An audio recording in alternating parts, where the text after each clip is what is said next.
মাননীয় প্রধানমন্ত্রী জননেত্রী শেখ হাসিনা আপার লিফলেট বিতরণ কর্মসূচি আজকে সারাদিন ছিলাম।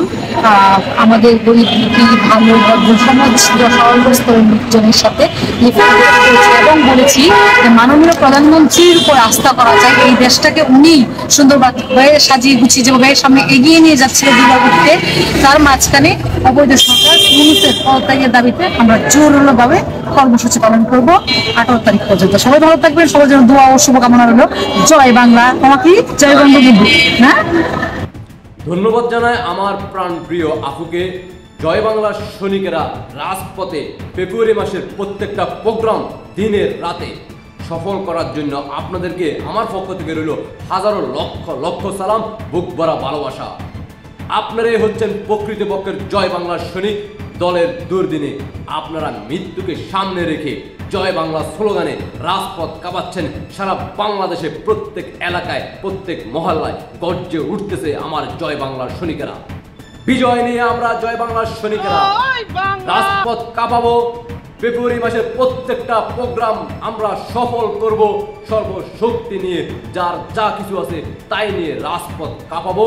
মাননীয় প্রধানমন্ত্রী শেখ হাসিনাকে আবারও সম্মানের সহিত আমরা মাননীয় প্রধানমন্ত্রী শেখ হাসিনাকে ক্ষমতায় দেওয়ার দায়িত্ব বুঝে দেওয়া পর্যন্ত আমরা জয় বাংলার সৈনিকেরা ঘরে ফিরে যাব না। জয় বাংলার সৈনিক ভাই বোনরা, এই মুহূর্তে আপনি যে যেখান থেকে দেখতেছেন দেশবাসীকে দেখার সুযোগ করে দিবেন, সর্বোচ্চ শেয়ার করে আপনাদের মতামত অবশ্যই কমেন্টে জানাবেন, যাতে করে বাংলাদেশের প্রত্যেক এলাকায় প্রত্যেক মহল্লায় জয় বাংলার সৈনিকদের কাছে আমার জয় বাংলা ত্যাগী নেতারা যারা এই দলের দুর্দিনে রাজপথে অবস্থান করে তারা জয় বাংলা স্লোগানে কাঁপাচ্ছে রাজপথ। মাননীয় প্রধানমন্ত্রী শেখ হাসিনার ডাকে, মাননীয় প্রধানমন্ত্রী শেখ হাসিনা ফেব্রুয়ারি মাসের প্রোগ্রামে প্রত্যেকটা প্রোগ্রাম জয় বাংলার সৈনিকেরা ত্যাগী নেতারা যারা এই মুহূর্তে দলের দুর্দিনে নিজেকে জানান দিচ্ছে তারাই হচ্ছে প্রকৃতপক্ষের জয় বাংলার সৈনিক। দলের সুসময় জয় বাংলা স্লোগানে নেতাকর্মীর অভাব হয় না, কিন্তু দলের দুর্দিনে বোঝা যায় প্রকৃতপক্ষের জয় বাংলার সৈনিক কারা। যারা সত্যিকারের বঙ্গবন্ধুকে ভালোবাসে, যারা সত্যিকারের বঙ্গবন্ধুর আদর্শকে ধারণ করে, তারা কখনো মির্জাফর হতে পারে না। যারা মির্জাফর হয়েছে এই 24 সালে আমরা তা নিজ চোখে দেখেছি। আমরা পূর্বের মির্জাফরদেরকে দেখি নাই, আমরা বর্তমান 24-25 সালে আমরা দেখতেছি মির্জাফর কাকে বলে, মির্জাফর দেখতে কেমন। তাদেরকে উচিত শিক্ষা আমরা ইনশাআল্লাহ জয় বাংলার সৈনিকেরা রাজপথে মোকাবেলা করে তাদেরকে দেখাবো মির্জাফরের পরিণত কেমন হয়, মির্জাফরের পরিণতি কেমন হয়। সেটা শুধুমাত্র সময়ের অপেক্ষা। মাননীয় প্রধানমন্ত্রী শেখ হাসিনাকে দায়িত্ব বুঝে দিয়ে তারপরে আমরা দেখাবো মির্জাফরদেরকে এই বাংলার মাটি থেকে, জিন্নাতের বংশের সন্তানদেরকে এই বাংলার মাটি থেকে কিভাবে আমরা নিপাত করি। তাদেরকে চিরতরে এই বাংলার মাটি থেকে আমরা বিদায় করব। যে কোনো সময় মাননীয় প্রধানমন্ত্রী শেখ হাসিনার ডাক দেওয়ার সাথে সাথে যখন আমরা রাজপথে ঐক্যবদ্ধ হয়ে জয় বাংলার সৈনিকেরা রাজপথ কাঁপাবো, তার পরবর্তীতে আমরা দেখাবো এই বাংলার মাটি থেকে জয় বাংলা ব্যতীত অন্য কোনো শব্দ আওয়াজ হবে না। জয় বাংলার সৈনিকরা সামনের দিকে এগিয়ে যাও।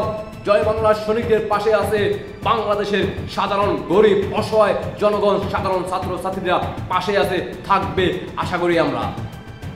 বাংলাদেশকে রক্ষা করতে হলে 71-এর সৈনিকরা জেগে উঠতে হবে, এভাবে গর্জে উঠতে হবে, রুখে দাঁড়াতে হবে। জয় বাংলার সৈনিকদের পাশে দাঁড়ান। সাধারণ জনগণ থেকে শুরু করে প্রত্যেক জনগণদেরকে আমরা আমন্ত্রণ জানাচ্ছি, আপনারা পাশে দাঁড়ান। 71-কে আবারও পুনরাজীবিত করেন। 71-কে আমরা পুনরাবৃত্তি করে এই বাংলার মাটিতে আবারও 71-কে ফিরে নিয়ে আনবো ইনশাআল্লাহ। মুক্তিযোদ্ধাদেরকে সম্মানিত করব, প্রধান শিক্ষকদেরকে সম্মানিত করব, যারা 24-এর রাজাকার তাদেরকে এই বাংলার মাটি থেকে বিদায় করব ইনশাআল্লাহ। বিজয় নিয়ে আমরা ঘরে ফিরবো। জয় বাংলার সৈনিকেরা ভয় করে না বুলেট বোমা। জয় বাংলার সৈনিকেরা, জয় বাংলার সৈনিকের ইতিহাস ভালো করে জানা আছে বাংলার সাধারণ জনগণ। ইতিহাস শুনলে, ইতিহাস দেখলে আপনারা বুঝতে পারবেন সংগ্রাম আন্দোলন সংগ্রামের চ্যাম্পিয়ন জয় বাংলা ব্যতীত অন্য কোনো দল নেই। তাই 71-এর সৈনিকেরা গর্জে ওঠো আরেকবার, মুক্তিযুদ্ধের সৈনিকেরা গর্জে ওঠেন আরেকবার। মাননীয় প্রধানমন্ত্রী শেখ হাসিনার কর্মী সবাই ঐক্যবদ্ধ হয়ে আমরা রাজপথ কাঁপিয়ে এই বাংলার মাটি থেকে জিন্নাতের বংশের পাকিস্তানি রক্তদারণ যারা ইতিমধ্যে তাদের মুখোশ উন্মোচন হয়েছে তাদেরকে আমরা এই বাংলার মাটি থেকে বিদায় করব। মাননীয় প্রধানমন্ত্রী শেখ হাসিনাকে আবারও দায়িত্ব বুঝে দিয়ে তারপরে জয় বাংলার সৈনিকেরা ঘরে ফিরবে। জয় বাংলার সৈনিকদের সামনে শুধু একটাই রাস্তা, লক্ষ্য বিজয় আর বিজয়। বিজয় সুনিশ্চিত করেই তারপরে আমরা ঘরে ফিরব। বিজয়ের বিকল্প আর কোনো রাস্তা নাই জয় বাংলার সৈনিকদের। আশা করি আমার জয় বাংলার সৈনিক ভাই বোনরা বুঝতে পারছেন। সবাইকে অসংখ্য ধন্যবাদ। দেশে প্রবাসে যেখান থেকে দেখতেছেন সবাই দ্রুত দেশবাসীকে দেখা শুরু করে দিবেন। আপনাদের ব্যক্তিগত মতামত অবশ্যই কমেন্টে জানিয়ে যাবেন। আল্লাহ জয় বাংলা, জয় শেখ হাসিনা। বিজয় নিয়ে আমরা ঘরে ফিরব ইনশাআল্লাহ। শেখ হাসিনাতে আস্থা।